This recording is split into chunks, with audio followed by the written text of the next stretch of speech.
आप सभी को नमस्कार। चलिए शुरू करते हैं। बीपीएससी प्रीलिम्स का ऑफिशियल डेट है 13 दिसंबर।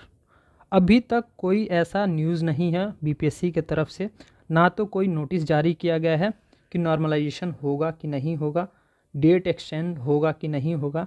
लेकिन आप यूट्यूब पे बहुत सारे ऐसे वीडियोस देख रहे हैं हर दिन डेली के कि बीपीएससी प्रीलिम्स में क्या नॉर्मलाइजेशन होगा, क्या बीपीएससी प्रीलिम्स का डेट एक्सटेंड होगा। उसके बाद एक और आप देख रहे होंगे कि बहुत तरह की स्ट्रैटेजी आ रही है वीडियोस कि आप ये टॉपिक कर लीजिए आपका बीपीएससी क्लियर हो जाएगा, आप ये कर लीजिए आपका बीपीएससी क्लियर हो जाएगा, आप ये 25 दिन में फॉलो कीजिए आपका बीपीएससी क्लियर। भाई इतना इजी नहीं है कि आप एक कोई भी प्लान उठा के बना दे रहे हैं, कुछ भी बना दे रहे हैं बच्चों को बहकाने के लिए, और ये सिर्फ और सिर्फ अपने व्यूज़ और अपने सब्सक्राइबर गेन करने के लिए किया जा रहा है और कुछ नहीं। आप अपना टाइम वेस्ट कर रहे हैं, ये बात समझिए। आपके पास मात्र आज से 27 दिन है। अगर 13 दिसंबर को एग्ज़ाम ले लिया तो आप बुरे फंस जाएंगे। इसलिए इन सब चीज़ों पे ध्यान ना दीजिए, आप अपने पढ़ाई पे दीजिए।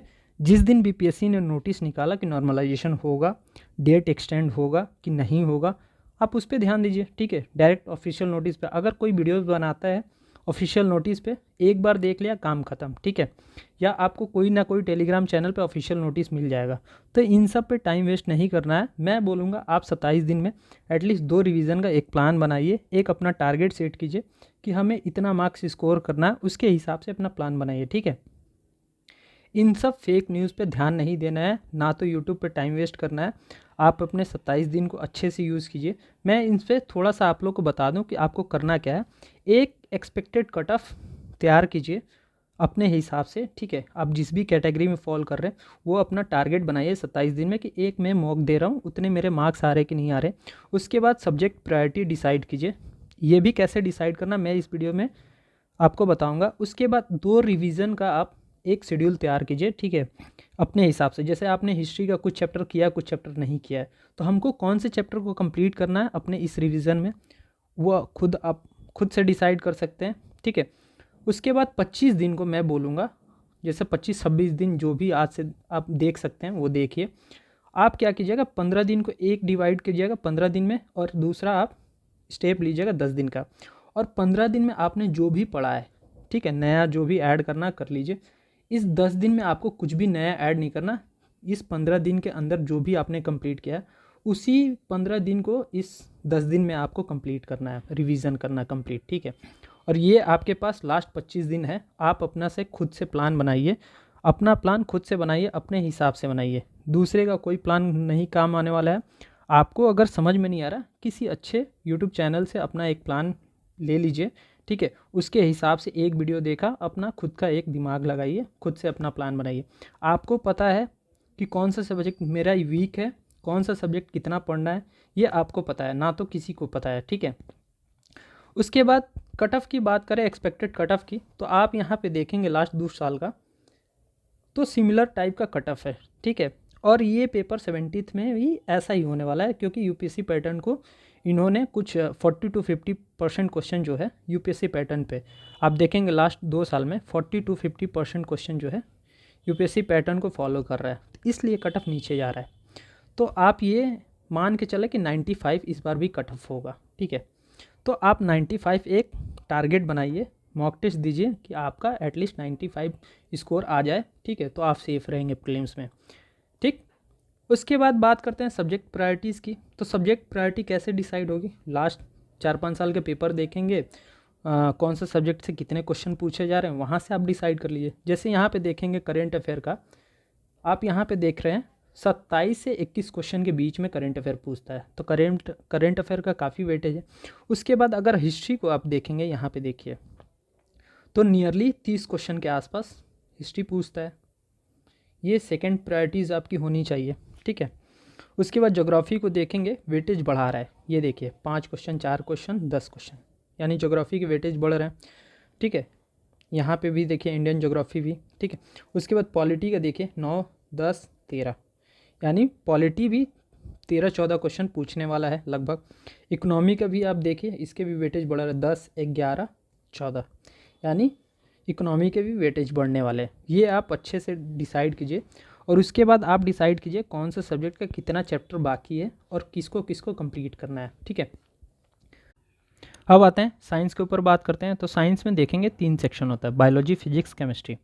और इन तीनों सेक्शन में अगर देखेंगे तो लगभग आपको दिखेगा ये कि 25 से 30 क्वेश्चन हर साल पूछे जाते हैं। आप यहाँ पे देखिए 66 में 28 क्वेश्चन, 67 में 30 क्वेश्चन, 28 में 28 क्वेश्चन, 68 में 28 क्वेश्चन, 69 में यहाँ पे देखेंगे आप तो 21 क्वेश्चन के आसपास पूछा है। यानी 21 से लेके 31 के आसपास साइंस का एवरेज रहता है हर साल। ठीक है, तो साइंस के लिए सबसे अच्छा रिसोर्स क्या है? घटना चक्र।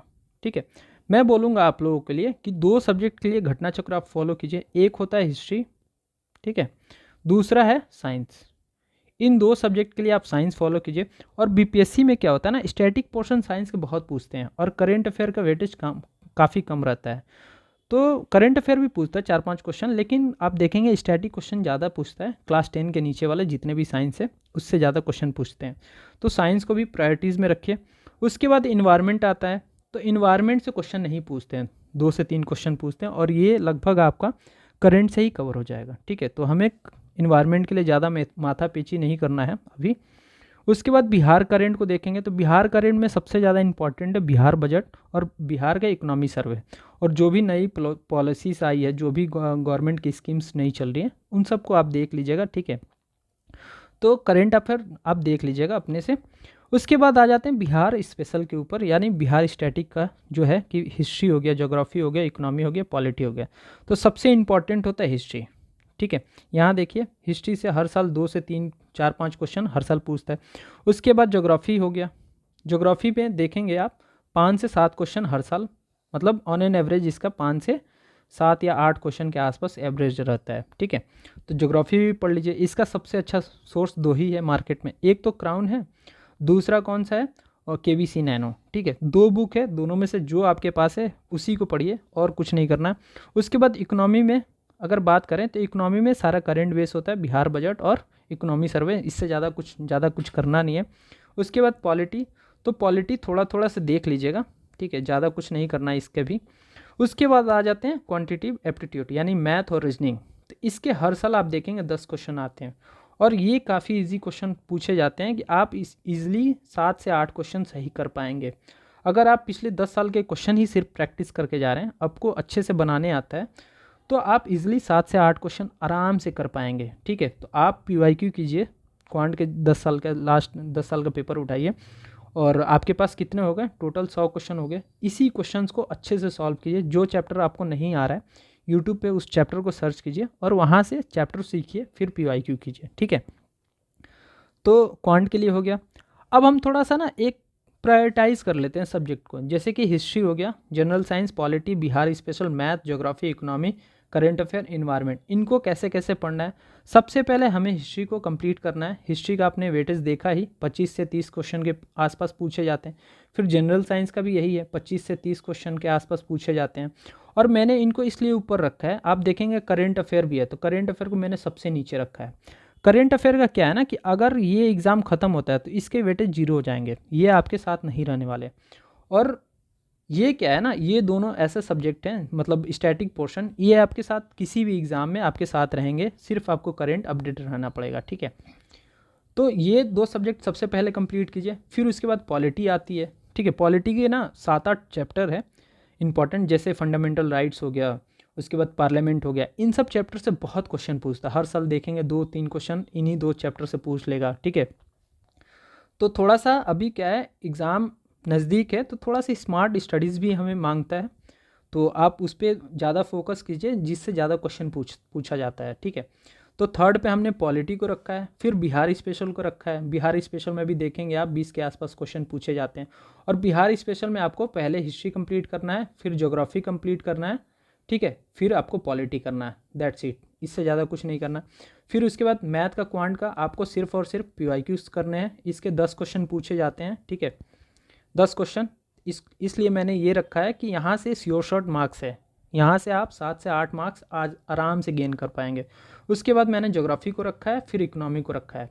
ये भी क्या है, 10 से 15 क्वेश्चन के आसपास दोनों सब्जेक्ट से पूछे जाते हैं, तो इनको भी कीजिएगा। ठीक है, उसके बाद करंट अफेयर को आपको क्या करना है, डेली 1 आवर्स। ठीक है, 27-28 दिन बाकी है, आप डेली 1 घंटे कोई भी मैगजीन लेके पढ़ रहे हैं, चाहे आप एडुटेरिया पढ़ें, चाहे आप कोई भी मैगज़ीन पढ़ें, 1 घंटा आप डेली कीजिए। डेली आपको एक ही काम है, 5 पेज पढ़िए, ठीक है। 5 पेज पढ़िए, एक बार उसको रिवाइज़ कर लीजिए हफ्ते में, 1 घंटा लगेगा सारा आपको। जैसे कि मान लीजिए कि 6 दिन आपने 5 पेज पढ़ा, ठीक है। 6 × 5 30 पेज हो गए। आप 7वें दिन क्या कीजिए, इस 30 पेज को रिवीजन कर लीजिए, ठीक है। दैट्स इट, उससे ज़्यादा आपको नहीं है। आप इतना मत सोचिए कि मैं भूल जाऊंगा, रिवीजन नहीं करना, बार बार रिवीजन में नहीं करना है। आप क्वेश्चन देखेंगे, आपको ऑटोमेटिक याद आ जाएगा। अगर जो भी आपने पढ़ा है आप एग्ज़ाम में क्वेश्चन देखेंगे, ऑटोमेटिक आपको रिकॉल कर पाएंगे। वो आपके सबकॉन्शियस माइंड में रहता है, इतना टेंशन नहीं लेना है। एक जनरल बात कर लेते हैं, सॉरी यहाँ पे 50 दिन लिखा हुआ है, इसको आप कर लीजिए 25 डेज, ठीक है। अब एक जनरल आइडियाज़ क्या होना चाहिए कि हमारा डेली शेड्यूल कैसा होना चाहिए। डेली आपको 8 से 10 घंटे पढ़ना है। सबसे पहले हिस्ट्री को कवर कीजिए, polity, science, general, mental ability यानी math, reasoning, Bihar special, economic, geography, इन सब को कंप्लीट कीजिए धड़ल्ले से, ठीक है। उसके बाद रिवीजन करते जाइए जो आपने आज पढ़ा है। मान लीजिए कि आपने आज 8 घंटे का टारगेट लिया है, तो 7 घंटे पढ़िए, 1 घंटा रिवीजन में दीजिए, ठीक है। 7 घंटे आपको पढ़ना है, 1 घंटा आपको रिवीजन करना है। 7 आवर स्टडीज़, ठीक है, 1 आवर रिवीजन, ठीक है। ये आपका ये होना चाहिए। एक डेली MCQ प्रैक्टिस कीजिए। जैसे मैं बोलूँगा आप लोगों को कि BPSC प्लस UPSC, इनके ना लास्ट 10 साल के PYQs को आप ज़्यादा फोकस कीजिए, क्योंकि अभी देखिएगा BPSC के चेयरमैन ने भी बोला है, और लास्ट 2 साल के पेपर भी उठा के दीजिए, देख लीजिए 40 to 50% जो क्वेश्चंस होते हैं वो डायरेक्टली UPSC के PYQs के ही बेस्ड के ऊपर हैं, या इवन रिपीट भी हो रहे हैं। तो ये आपको UPSC की PYQ मिस नहीं करना है, ठीक है। सारे सब्जेक्ट का, जैसे सारे सब्जेक्ट का नहीं, आपको कौन कौन सा सब्जेक्ट करना है देखिए, हिस्ट्री, ठीक है, plus polity, plus geography, plus economy, और इन्वायरमेंट नहीं करना है। साइंस आ गया तो साइंस के भी नहीं करना है, क्योंकि UPSC में क्या है ना, सारा करंट बेस होता है। तो आपको इन 4 सब्जेक्ट का UPSC के PYQ करना है। और साइंस के लिए मैं आप लोग को बोलूँगा कि सबसे पहले आप BPSC, ठीक है, प्लस UPPCS का आप क्वेश्चन देख लीजिए। अगर आपके पास घटना चक्र है तो UPPCS का या UPPCS का क्वेश्चन कहीं से जुगाड़ कर लीजिए। UPPCS का क्वेश्चन बहुत अच्छे होते हैं, क्योंकि एक तो PCS का है, ठीक है, इसके स्टैंडर्ड PCS के बराबर है, और UPSC के पैटर्न पे ही रहते हैं इसके मैक्सिमम क्वेश्चन। तो वो एक नए पैटर्न का भी आपको प्रैक्टिस भी हो जाएगा, ठीक है, और आपके साइंस के स्टैटिक पोर्शन का रिवीजन भी हो जाएगा, ठीक। एनवायरनमेंट के लिए कुछ नहीं करना। उसके बाद बिहार स्पेशल आया, ठीक है। बिहार स्पेशल के लिए मैं यही बोलूँगा, सिर्फ और सिर्फ BPSC का आप PYQs कीजिए, ठीक है। बिहार स्पेशल भी हो गया। उसके बाद आपका मैथ और रीजनिंग, मैथ और रीजनिंग के लिए सिर्फ और सिर्फ BPSC के लास्ट 10 साल के आपको क्वेश्चन पेपर करने हैं, PYQs लास्ट 10 साल का, और कुछ नहीं, उसको रट जाना है, ठीक है। सिर्फ डेटा चेंज होता है, थोड़ा सा आपको थोड़ा सा एफर्ट डालना पड़ेगा, आप 7 से 8 क्वेश्चन ईजिली कर पाएंगे, ठीक है। उसके बाद आ जाते हैं मॉक टेस्ट के ऊपर। अभी क्या है ना कि बहुत सारे मॉक टेस्ट मार्केट में है, तो मैं बोलूँगा आप सबसे पहले सिलेबस कंप्लीट कीजिए, उसके बाद मॉक टेस्ट पे जाइए। और मॉक टेस्ट से जाने से पहले मैं आप लोग को बोलूँगा कि आप 67 से लेके 68 और 69, ठीक है, इन 3 BPSC का एज ए मॉक यूज़ कीजिए। पहले आप एक स्कोर मार्क कीजिए कि मुझे 95 प्लस स्कोर करना है, क्योंकि 68 और 69 का जो पेपर है वैसा ही 70th में भी रहेगा, ये बात कंफर्म रखिए। और ये आपको फील सिर्फ और सिर्फ प्रीवियस ईयर पेपर ही दे सकता है, मतलब एग्जैक्ट एग्ज़ाम का कैसा मतलब क्वेश्चंस होंगे, क्योंकि कोचिंग वाले या तो टफ कर देंगे या तो इजी कर देंगे, ठीक है, वो मैच नहीं कर पाएंगे एग्ज़ाम का कैसा क्वेश्चन पेपर आया। तो BPSC का जो क्वेश्चन पेपर है लास्ट 2 साल 3 साल के, पहले उसे एज ए मॉक यूज़ कीजिए। उसके बाद आप रिवीजन कीजिए, कंप्लीट कीजिए, सारे PYQ सॉल्व कीजिए। इतना होने के बाद आपके पास टाइम बचता है, फिर आप मॉक दीजिए, ठीक है। तो ये हो गया। और उसके बाद क्या है कि एटलीस्ट आपको लास्ट 7 डेज जो है आपको नया कुछ नहीं करना, सिर्फ और सिर्फ रिवीजन पर फोकस करना है। मैं बोलूँगा मेरा अगर पर्सनल माने तो 10 दिन, एटलीस्ट 7 डेज, अब मैक्सिमम आपको 10 दिन देना चाहिए सिर्फ और सिर्फ रिवीजन के लिए। और उस 10 दिन में आप 2 से 3 मॉक टेस्ट यूज़ कर सकते हैं। उसके बाद करेंट अफेयर का मैंने पहले ही बात कर लिया कि आपको डेडिकेटेड 1 घंटा डेली करना है, नहीं तो आपका बर्डन बढ़ जाएगा, ठीक है।